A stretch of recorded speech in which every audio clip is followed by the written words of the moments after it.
Bapak Ibu izinkan saya menyambung apa yang disampaikan Panji. Ya, siap Bu. Nah, coba saya share ini ya materi ya.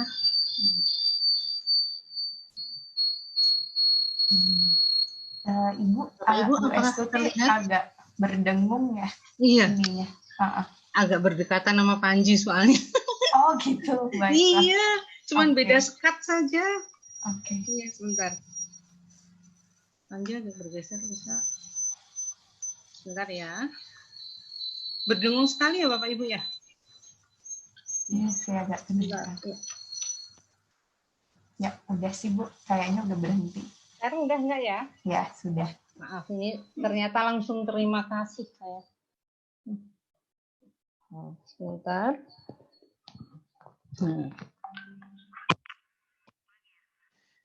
Melanjutkan yang disampaikan Panji tadi dari maaf feedback.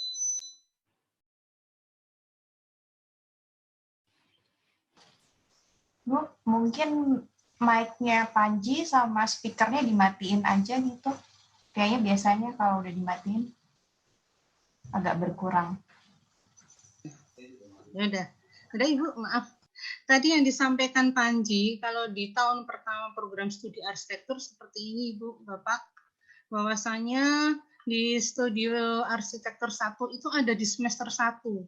Studio arsitektur 2 ada di semester 2. Yang sebetulnya dalam 1 tahun pertama ini belum begitu merupakan kegiatan desain, perancangan murni arsitektur. Namun baru pengenalan, terutama yang studio 1.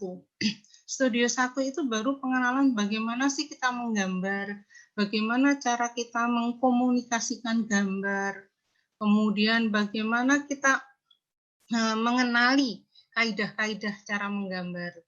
Nah, di semester 1 ini pun mahasiswa diperkenalkan dengan estetika bentuk, yaitu pengenalan dari dwimatra dan trimatra. Kalau barangkali teman-teman menyebutnya seperti itu, tapi kita mengatakannya estetika bentuk. Di semester 1 juga, mahasiswa kita bekali dengan mekanika teknik, kemudian pengenalan bahan, dan pengantar arsitektur. Semua mata kuliah yang di semester 1 itu merupakan bekal untuk menuju ke semester 2, yaitu di studio arsitektur 2. Di studio arsitektur 2, meskipun belum murni desain, merancang, tapi mahasiswa sudah mulai diperkenalkan dengan kegiatan merancang dengan dasar adalah ruang gerak manusia dan perilaku manusia. Sehingga seperti dicontohkan oleh Panji tadi, bahwasanya diminta merancang saung tradisional atau saung Nusantara. Jadi temanya sudah ditentukan dan set-nya pun diberikan oleh dosennya. Di studio 2 ini juga secara paralel mahasiswa diperkuat dari pengenalan bahan ketika di semester 1, di semester 2 yaitu teknologi bahannya. Jadi kalau misalnya bambu dengan karakteristik seperti apa, kelenturannya, tariknya itu diperkenalkan di semester 1. Nah, di semester 2 bagaimana menerapkan bambu tersebut. Dan untuk mendukung studio 2 pun mahasiswa sudah mulai diperkenalkan dengan teori arsitektur. Jadi ketika mereka merancang saung dengan fungsi tunggal yang menekankan pada ruang gerak manusia berikut perilakunya, mereka diharapkan sudah mulai mengetahui, bahkan mengenal dan bisa menerapkan dalam studionya. Itu di tahun pertama. Sebagai gambaran adalah, sebentar, saya mengalami kesulitan dalam memindahkan, ini sebagai ilustrasi, di studio 1 masih kita membangkitkan kepekaan atau kesadaran akan skala proporsi visualisasi gambar dan kemampuan memvisualisasikan gambar itu dengan hand drawing-nya. Di semester 1 kita masih separuh-separuh ya. Sebelum UTS itu kita coba tingkatkan kemampuan menggambarnya dengan freehand, dengan objek yang kita berikan. Jadi di studio mahasiswa kita berikan material, kemudian mereka mencoba menggambarkannya dengan freehand. Kemudian masih di studio 1 juga, mereka kita kenalkan dengan skala empirik nyata 1:1 di lapangan. Kemudian kita minta mereka mengenali naik turun skala, proporsi, volume, tekstur bahan di lapangan, mereka ukur, mereka catat, yang kemudian mereka tuangkan seperti di gambar sebelah kanan, dalam gambar sketsa. Yang skalanya pun kita minta hampir sama dengan skala yang ada di lapangan. Jadi membangun perasaan skala, proporsi, dan visualisasi gambar. Ini ada di studio 1. Nah, selebihnya ketika pertengahan semester, barulah mahasiswa kita ajak melatih untuk mampu menggambar dengan teknik gambar atau gambar teknik dengan skala proporsi yang sesuai kaidah gambar. Jadi mereka kita minta membuat gambar denah tampak potongan dengan kaidah proyeksinya, bagaimana menggambar itu yang tepat, komunikatif, ya bisa dimengerti orang. Nah, ini karya mereka ada di studio 1. Jadi selama 1 tahun pertama, 1 semester pertama, mereka itu adalah kita coba latih kemampuan memvisualisasikan gambar secara 2 dimensi dengan alat gambar atau dan media gambar, yaitu kertas, pensil, maupun dengan drawing pen. Kalau 3 dimensinya yaitu dengan gambar perspektif 1 titik hilang dan 2 titik hilang. Nah, ini juga masih di studio 1. Mereka kita latih untuk mengasah kepekaan dan mengerti dalam gambar 1 dimensi dan 2 dimensi. Gambar yang ada di depan Bapak Ibu ini adalah mahasiswa melihat objek. Jadi ada maket hasil karya kakak-kakak sebelumnya. Kemudian 1 maket itu kita berikan untuk 1 kelompok barang 3 sampai 5 orang. Kemudian dari sisi depan, samping kanan, samping kiri, belakang, dan atas, kita minta untuk mencermati, kemudian menggambarkan ulang. Ya. Demikian juga mencoba melihat mengenali proporsi skala dengan gambar media foto yang kita berikan ke mahasiswa atau media gambar yang kita berikan kepada mahasiswa, kemudian mereka menggambarkan ulang. Ini yang ada di semester 1. Di samping studio yang saya sampaikan tadi ada estetika bentuk. Di sini kita juga mencoba mengasah, ya, entah itu imajinasi, itu bayangan image dari mahasiswa, penghayatan bentuk dari 1 dimensi yang berupa titik, garis, kemudian coba ditransformasikan ke dalam 3 dimensi. Namun ini kami 1 tahun pertama belum sampai pada skala 1:1. Paling tidak kita membuatnya 1:20. Jadi mahasiswa baru pengenalannya sampai di situ.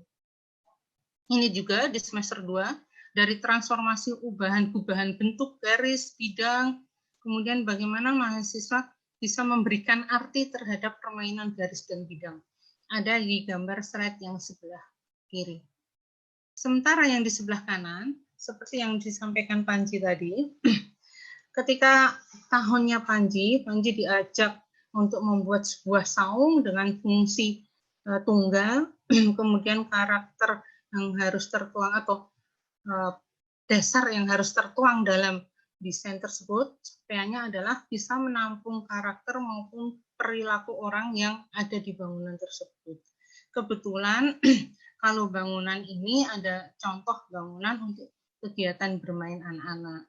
Jadi mahasiswa tersebut diminta menghayati anak-anak bermain seperti apa, kemudian dituangkan dalam desainnya seperti apa.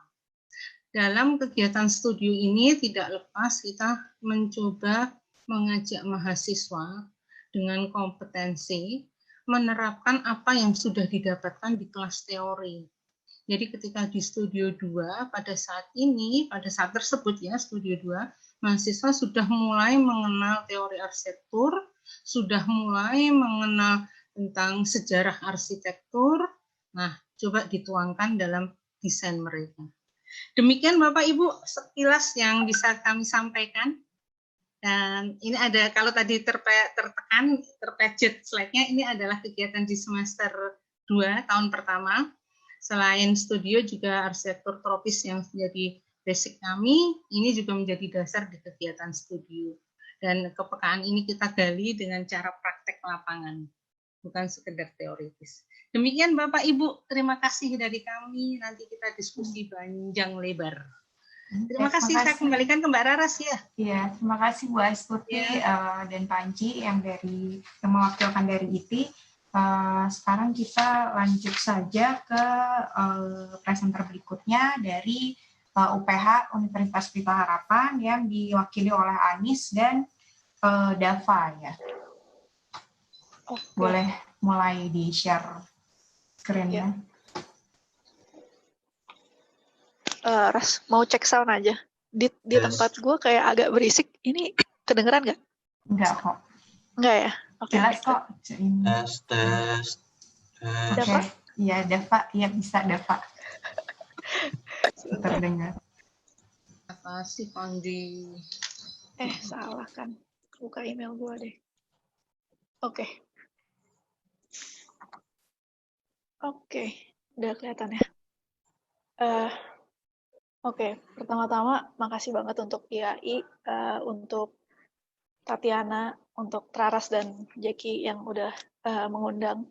Karena somehow tracing back beberapa tahun belakangan juga bukan hanya nostalgic gitu ya, tapi selalu yang namanya bikin portfolio dan lain-lain itu selalu jadi bahan belajar lagi gitu. Jadi kesempatan ini saya terima kasih. Terus juga pertama mungkin akan dimulai dengan ngobrol aja kali ya sama Dava. Dava udah Dava bisa share foto videonya bisa nyala atau koneksi susah atau gimana? Bisa. Ini biar lagi kita nge-share screen kakak ya? Iya, lagi screen aku sih. Lagi koneksinya lagi kurang sih Kak di sini. Oke. It's okay. Sorry ya. Iya, it's okay. Dava, sebelum aku mulai masuk, mungkin aku mau ingetin juga gitu ya. Kan kemarin pas aku minta Dava kasih nyari-nyari file gitu mungkin sulit. Ini aku mau ngasih biar inget aja dulu ngapain gitu. Ini dari ini mungkin agak berisik. Jadi kalau berisik dikurangin aja volumenya. Dan kalau pakai headset mungkin gitu. Dilepas satu gitu. Oke, silakan. Lihat dulu. Kedengeran?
flashback jadinya.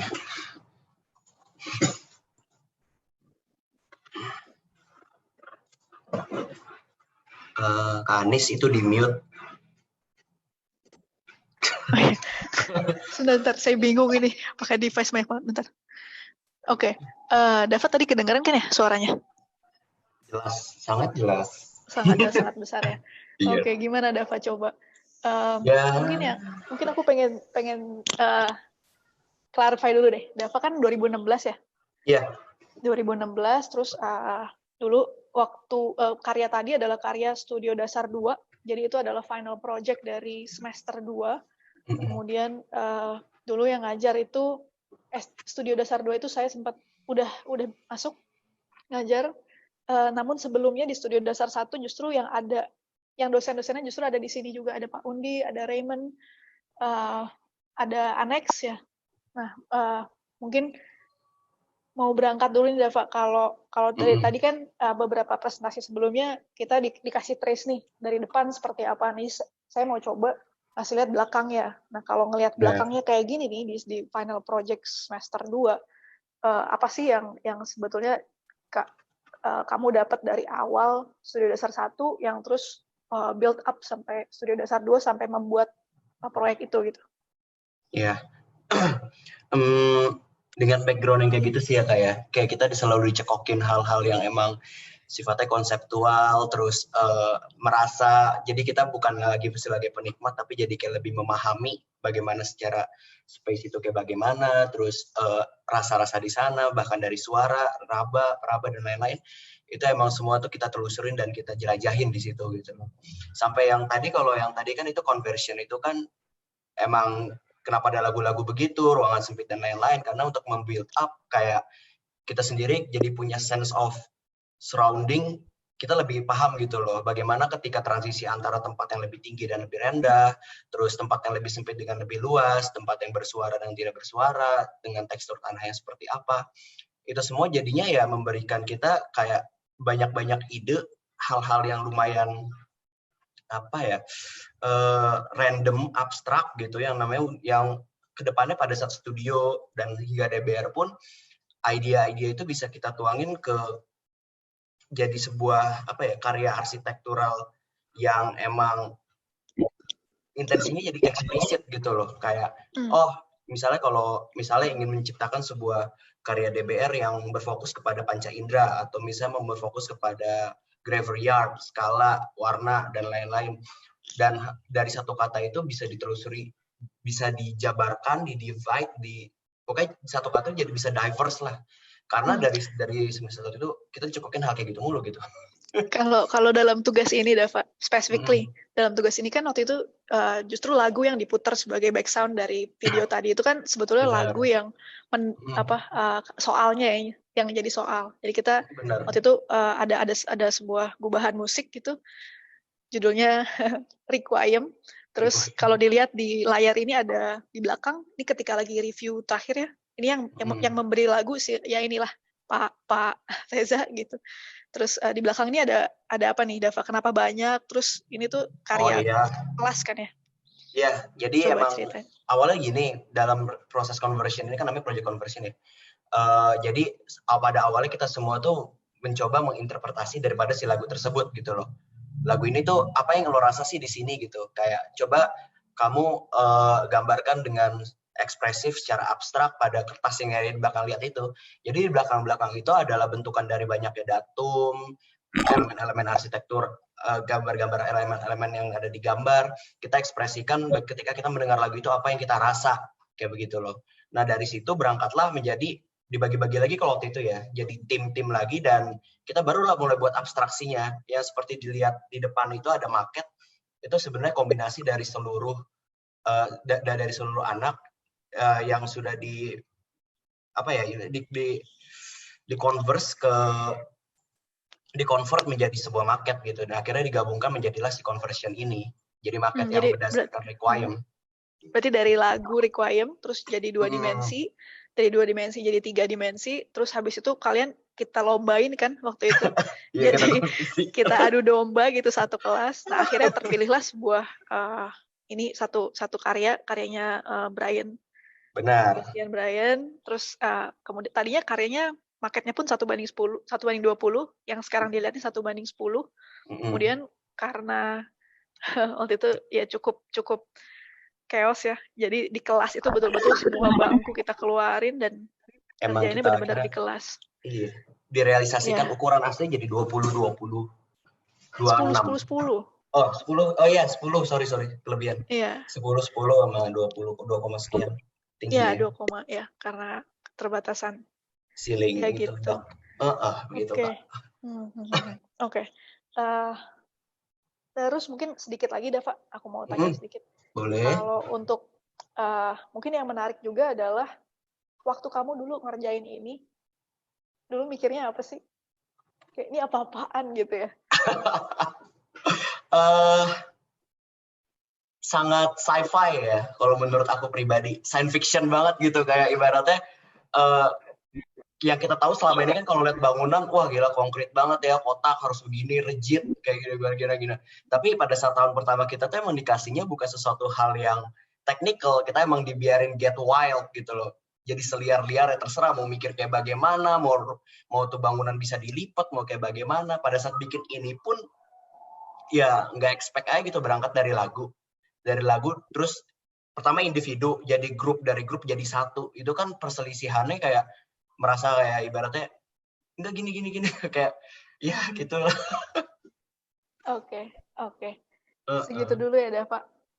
Nanti kalau misalnya ada lagi, kalau kamu masih bisa stay, kalau ada pertanyaan nanti bisa ke kamu lagi. Ya, thank you, Dava.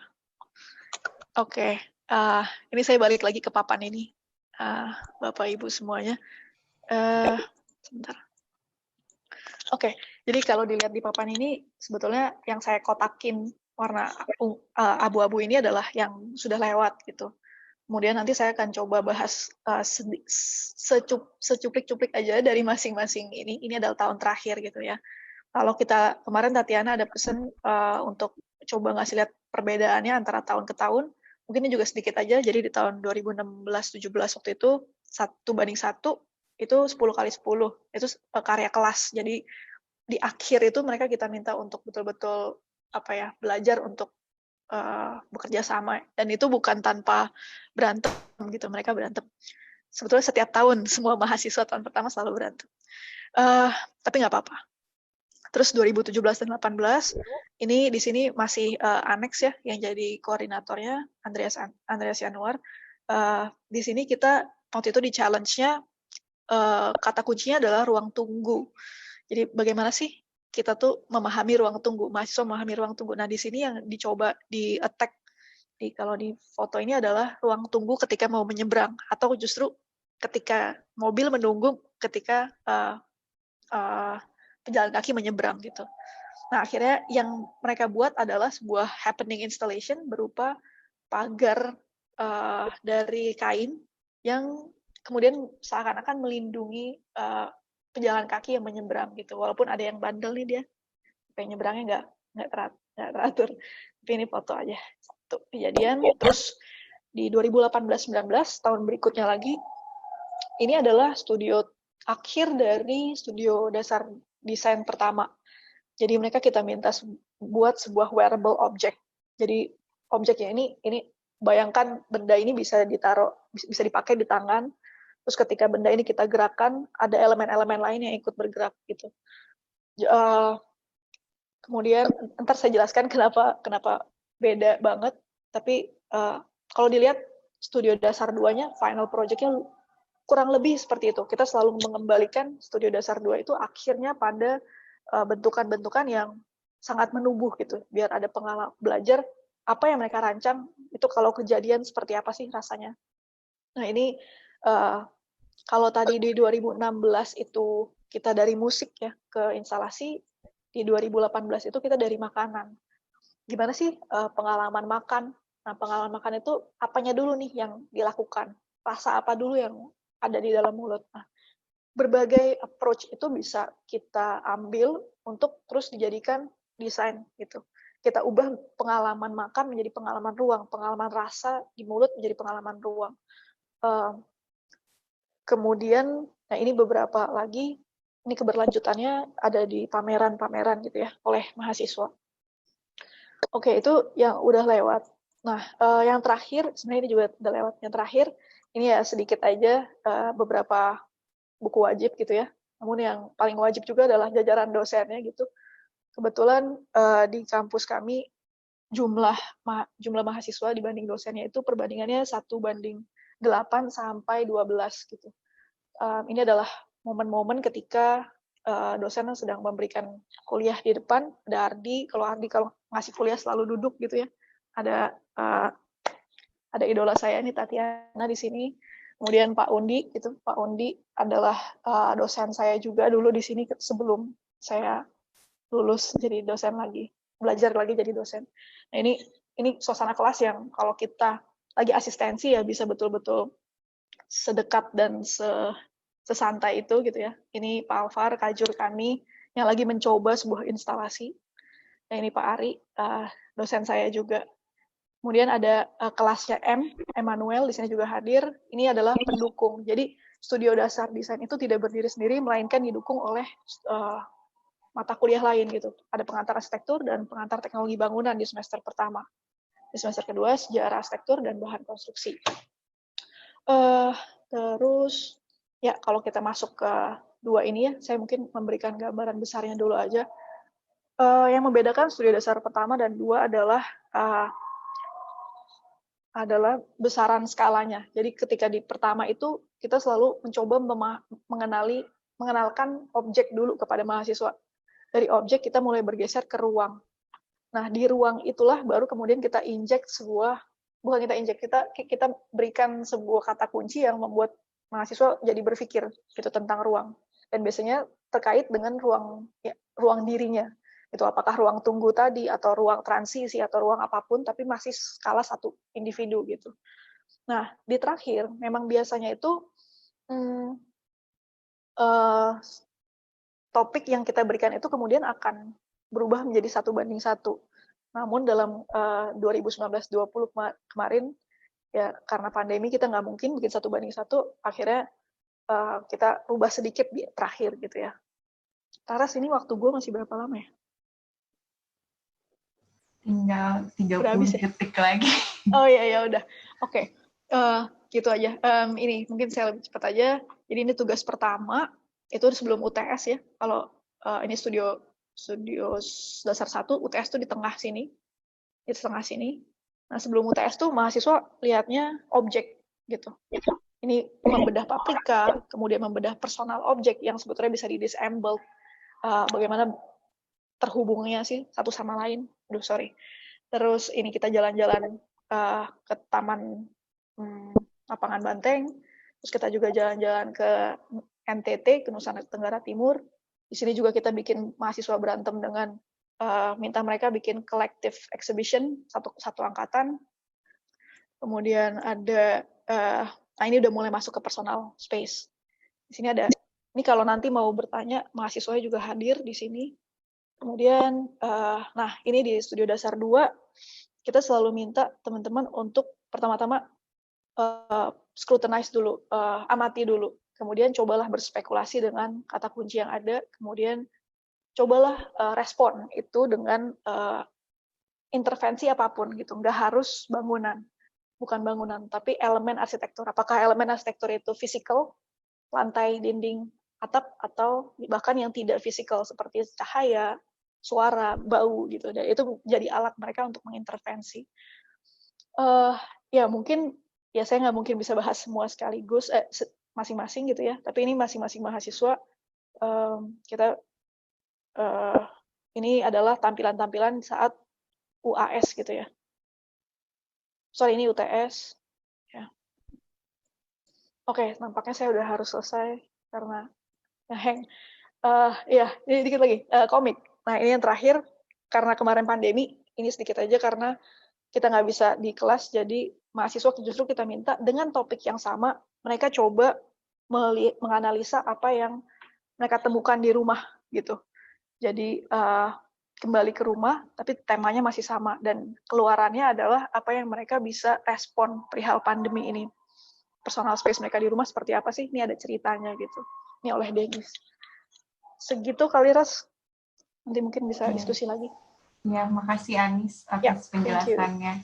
Oke, untuk mempersingkat waktu, kita langsung aja ke presenter berikutnya dari Pradita. Ada Pak Adrian, mahasiswanya ada Andrea. Boleh di-share, Pak? Oke, baik. Terima kasih atas waktunya ya. Perkenalkan, saya Adrian Kusuma dari Universitas Pradita. Saya bersama mahasiswa dari Pradita, Maria, panggilannya Andrea. Mungkin akan dimulai dulu dari Andrea, bercerita tentang apa yang dia pelajari dari studio tingkat dasar ini. Oke, Andrea, silakan Andrea. Ya, baik Pak. Apakah suara saya sudah terdengar? Oke. Oke, saya share screen sekarang.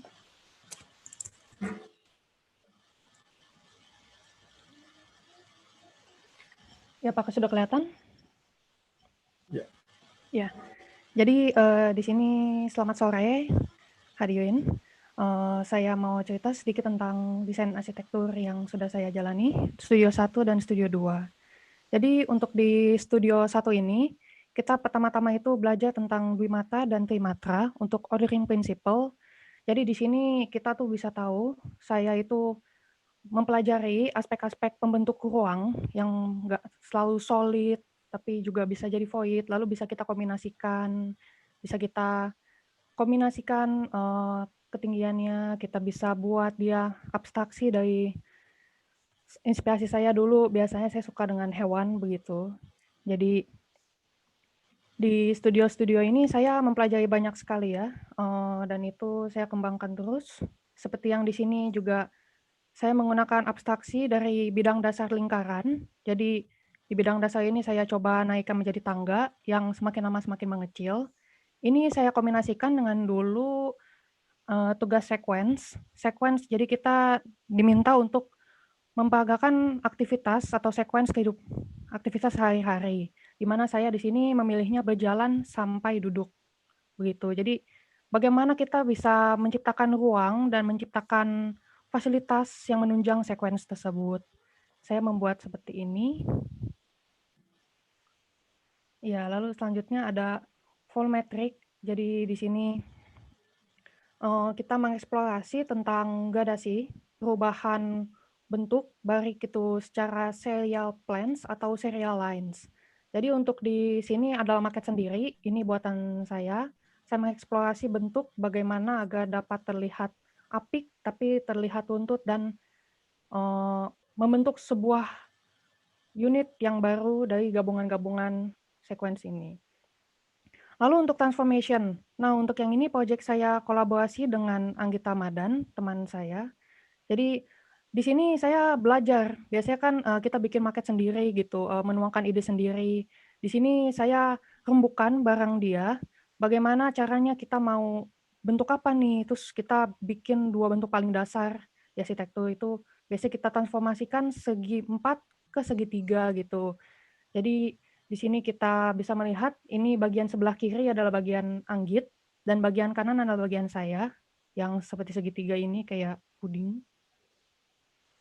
Jadi untuk bagian Anggit ini kami memutuskan seperti dia memasukkan segitiga yang perlahan-lahan menghilang menjadi segi 4, lalu itu kami reduksi, kami ubah, kami transformasi bentuknya menjadi segitiga. Jadi di sini kami benar-benar bisa mengeksplorasi, bisa dilihat itu gimana bentuk itu sebenarnya nggak pakem di satu bentuk aja, tapi dia bisa bertransformasi menjadi bentuk-bentuk lainnya, dan bahkan saya merasa ini begitu market kolaborasi ini, ide kita bisa bergabung dengan ide orang lain dan lebih liar, lebih bagus ternyata hasilnya gitu, di luar ekspektasi.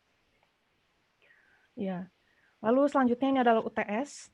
Untuk UTS waktu itu kami membuat instalasi bambu. Jadi awalnya kita nih bikin dulu, ditentuin site-nya per kelompok. Kebetulan site saya ini kita di dalam Scientia Square Park, Serpong. Site saya terletak di dekat amphitheater.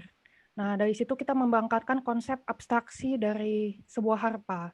Jadi pertama kita bikin dulu maket 1:10-nya, sudah menggunakan bambu, tapi yang berukuran kecil. Lalu di situ kami mengeksplorasi bagaimana membuat sambungan-sambungannya, bagaimana benar-benar membuat dia dapat berdiri. Sebelum akhirnya kami berangkat ke maket 1:1. Nah, dari maket itu kami bisa belajar bagaimana antar bambu dapat disambung, dan akhirnya kami menggunakan pasak, dan bisa dilihat ini adalah 1:1-nya hasil akhirnya. Jadi gitu kami mengerjakan semuanya secara manual. Lalu ini untuk UAS. Untuk UAS ini site-nya berada di pintu masuk samping dari Pradita University. Jadi untuk ini kami mengadakan site analysis juga. Kita sekelas, kita ngukur bareng di sana, kita bagi-bagi hasil observasinya, sequence orang, kegiatan apa saja yang ada di sini. Lalu kami komposisikan menjadi sebuah kawasan baru, jadi terintegrasi dengan aktivitas-aktivitas apa saja yang ada di situ. Dan di sini juga saya sudah mulai menerapkan pelajaran T-commerce, di mana kita diajari untuk render manual, render berwarna. Ya, begitu. Lalu berangkat ke studio pancangan. Jadi tadi semua dasar-dasar di situ, pengembangan apa yang kami pelajari itu saya bawa ke semester 2. Jadi di sini saya berusaha mengeksplor lebih jauh, tapi juga dengan batasan-batasan yang ada. Jadi sudah lebih terstruktur, sudah lebih realistis dan bisa dibangun. Seperti pos jaga ini waktu itu proyek untuk mendesain pos jaga Satpam di pintu masuk samping Pradita University. Di sini saya mengambil abstraksi lembah-lembah dan bukit-bukit kecil yang terdapat di taman dekat situ. Jadi di Taman Pradita ini di belakangnya tuh kalau kita lihat dia suka ada kayak gini, ada lembah-lembah. Di situ saya berusaha menyambungkan lingkungan yang ada menjadi sebuah bangunan. Jadi bangunan ini menyatu dengan sekitarnya. Lalu untuk UTS, ini kami berangkat ke site yang lebih, ini kita survei langsung ke sana. Jadi untuk gerbang kawasan ini terletaknya di kawasan Sumarekon. Oleh karena itu saya berusaha mengambil autentikan dari Sumarekon itu, yaitu tiga shade warna yang paling sering digunakan sebagai trademark dari Sumarekon, agar orang tahu kalau zona ini merupakan kawasan Sumarekon. Lalu ini adalah landmark juga. Dan terakhir untuk UAS Studio 2 itu kita mendesain taman jajan, di mana site aslinya itu kosong, dan bagaimana kita bisa membuat site kosong ini bisa jadi sebuah plaza yang menarik, memiliki komposisi yang pas, dan bisa mewadahi aktivitas orang-orang di sekitar sana. Jadi waktu itu kita sampai site analisis, kita menganalisa pengunjung, kita menganalisa aktivitas-aktivitas pengunjung dengan range umur yang berbeda dan kegiatan berbeda-beda. Begitu. Lalu saya juga sudah mulai menerapkan gambar perspektif, gambar tampak, potongan, dan tampak atas, tampak samping, begitu. Jadi sudah mulai memahami konstruksi sederhananya gitu, nggak kayak di semester 1 kita lebih eksplorasi, tapi di semester 2 kita sudah lebih terstruktur. Iya, untuk tugas sih sekian, itu yang akan saya lanjutkan ke Pak Adrian. Terima kasih. Oke, baik, terima kasih Andrea. Oke, kalau itu tadi kita lihat dari sudut pandang mahasiswa yang mengerjakan tugas dari studio 1 dan studio 2-nya. Karena saya coba sampaikan kira-kira apa yang gambaran besarnya ya dari sudut pandang pengajarnya. Saya akan share dulu.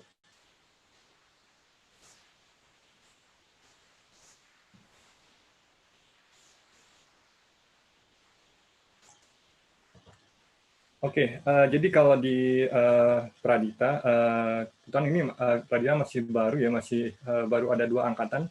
Jadi ada 2018 dan 2019. Andrea ini kebetulan 2019.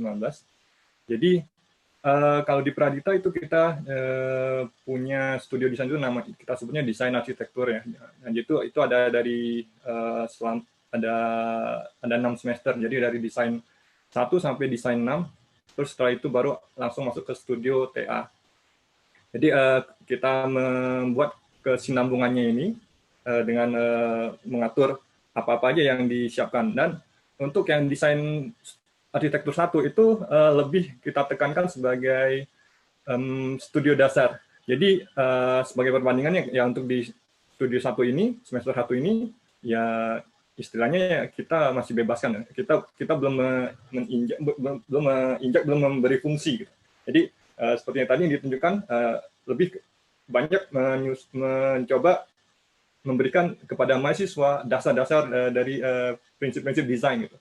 Ya mulai dari 2 dimensi, 3 dimensi, termasuk dengan kita kasih juga nanti bagaimana mengabstraksi dan memenuhi ya aspek-aspek dasar desain ini. Nah, sebagai core-nya kuliah arsitektur ya, jadi studio ini juga didukung untuk semester 1 didukung dengan yang mata kuliah lain seperti ya teknik presentasi di situ, di mana sebenarnya dilatih juga bagaimana mengelaborasi ya komposisi tapi secara dimensi, terus melatih bagaimana membentuk, lebih melatih rasa mahasiswa itu bagaimana menarik garis, itu akhirnya nanti lebih ke rasa, bagaimana untuk bisa dimanfaatkan untuk mendesain berikutnya. Jadi untuk penekanan pada studio dasar ini, desain yang semester 1 ini, kita lebih banyak benar-benar memberi bagaimana menyusun pengertian tentang bentuk, bagaimana kita menyusun elemen-elemennya, baik dari secara volumetrik atau enggak gitu. Dan nanti berikutnya di semester setelah UTS-nya kita mulai memberikan bagaimana caranya, kalau tadinya murni bentuk, nah ini sekarang kita coba deh bagaimana kalian bisa membentuk itu dengan ada sesuatu gitu. Ya kita coba misalnya masukkan dengan analogi, ini coba dengan metafor gitu.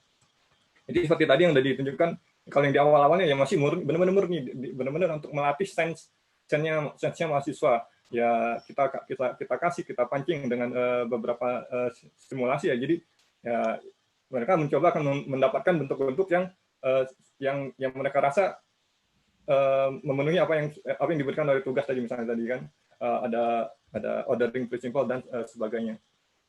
Kemudian juga kita mulai memberi mereka apa sebenarnya ruang, tapi ya hanya pengenalan ruang ya. Jadi bahwa ada yang bidang yang bisa ada bidang dinaikkan, ada bidang elemen pembatasnya gitu, dan bagaimana dia bisa membentuk apa rasanya itu seperti apa. Kalau seperti yang dicontohkan tadi kayak yang disampaikan oleh Andrea, dia misalnya ada sequence-nya dan ada perubahan-perubahan bentuk yang bisa dirasakan ketika manusia mengalami ruangnya.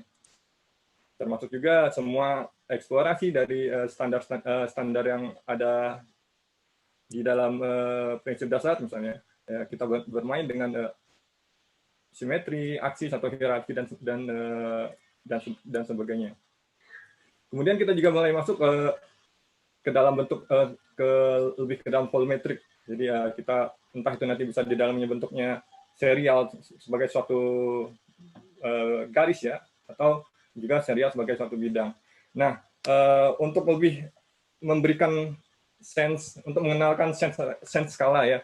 Jadi ketika mahasiswa itu menggambar ya, kan karena mahasiswa baru, kita mulai memberinya ini tugas pertama masing-masing sebagai tugas individu, silakan membuat komposisi tertentu ya. Nah, jadi untuk masing-masing individu dalam satu kelas itu mereka membuat maket 1:10. Ini tadi yang sudah dijelaskan yang sudah disebutkan Andrea tadi tentang instalasi bambu.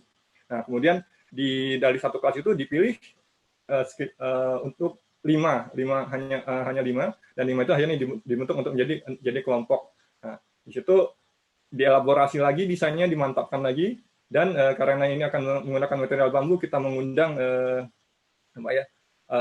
dosen tamu yang akan memberikan tentang workshop tentang bambu dan materialnya seperti apa. Jadi mahasiswa akan mengalami sendiri gitu. Jadi mengalami sendiri bagaimana mereka membuat dan menyusun benda dari ini loh, dari skala itu efeknya kayak gini, dari skala dari benda yang kecil yang dia buat yang 1:10 jadi 1:5, kemudian ke 1:1, dan juga di sini ada interaksi dengan si pemberi tugas. Kebetulan pemberi tugasnya adalah kita beberapa orang luar ya. Kita waktu itu kerjasamanya dengan SQP, mereka menyediakan tempatnya.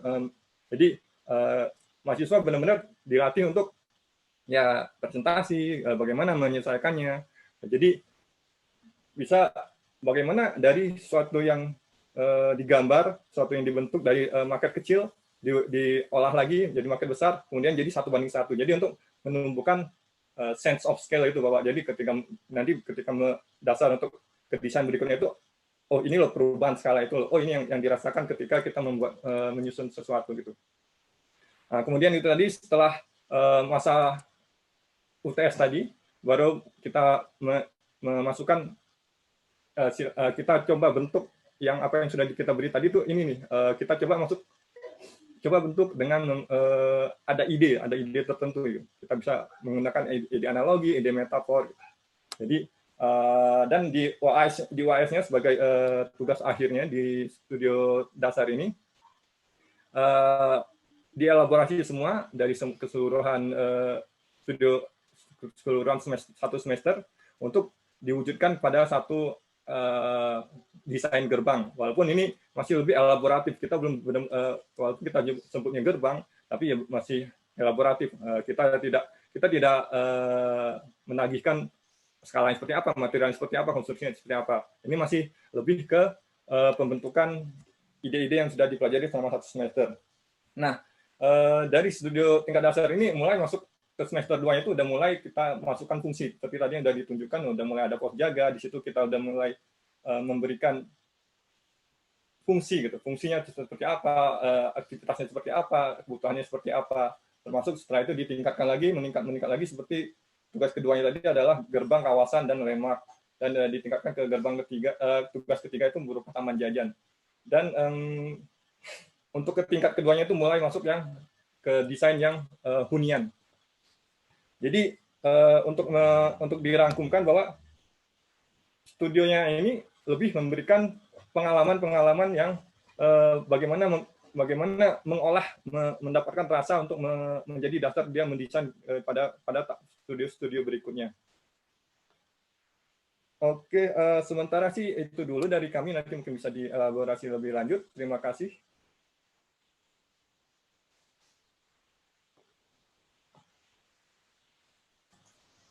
Terima kasih Pak Adrian atas presentasinya. Mungkin saya sedikit mereview dari 3 presenter terakhir. Yang menarik mungkin semuanya tetap sama sih. Yang pertama lebih ke arah pengenalan bentuk dan juga pengenalan ke arah komposisi. Setelah itu baru semester berikutnya lebih masuk ke personal space-nya itu sendiri. Dan mungkin yang bisa dipelajari dari sini, setiap universitas punya pendekatannya masing-masing dalam menyikapi istilahnya silabus yang mungkin hampir mirip ini. Mungkin kalau dari IT, kalau saya lihat, mungkin nanti juga bisa ditambahkan Bu Estuti kalau saya ada kesalahan menilainya juga. Kalau dari IT mungkin lebih ke arah technically ya Bu.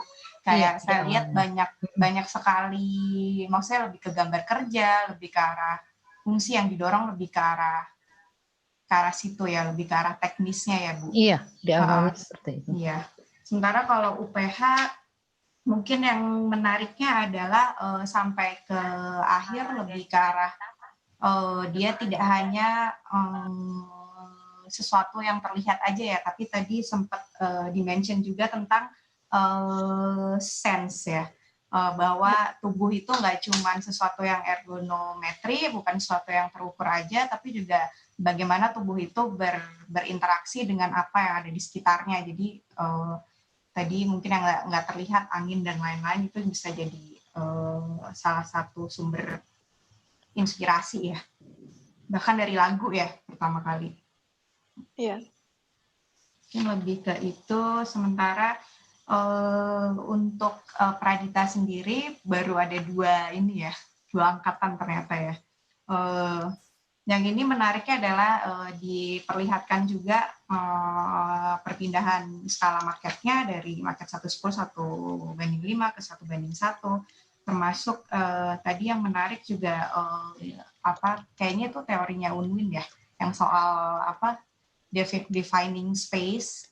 Tadi yang dari tangga, terus ada juga yang dari elevated lantai dan sebagainya, itu juga bisa jadi satu hal yang menarik untuk dibahas.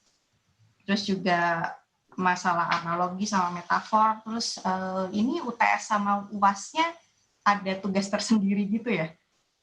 Atau dikasih waktu lumayan lama, atau UTS-nya kayak seminggu bareng-bareng ngerjain atau gimana? Pak Adri.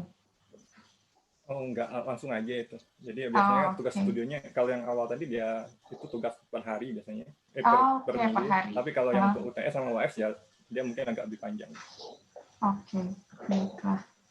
Ya, mungkin tapi yang ini yang beda lagi di bagian akhir ya, udah lumayan besar ya scale-nya sampai ke nggak cuman ke individu, tapi sudah ke arah tadi taman jajan ya, berarti kan interaksi sama penggunanya lebih banyak lagi gitu ya. Iya, betul. Iya, baik. Mungkin ada pertanyaan atau mungkin komentar dulu deh sebelum saya baca ke arah pertanyaannya.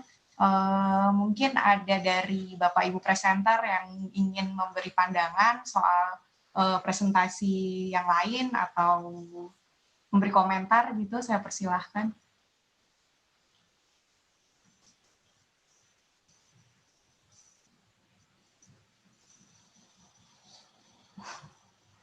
Adakah mungkin, ataukah yang mungkin setelah melihat presenter yang lain jadi ada sesuatu yang didiskusikan, atau mungkin terkait juga dengan kondisi sekarang kan ya, karena saya lihat tadi banyak sekali yang menggunakan metode market sebenarnya, sementara sekarang dengan kondisi sedang offline seperti ini, itu bagaimana interaksi yang sebelumnya ada di kampus sekarang jadi lebih minim, istilahnya kita jadi lebih terbatasi.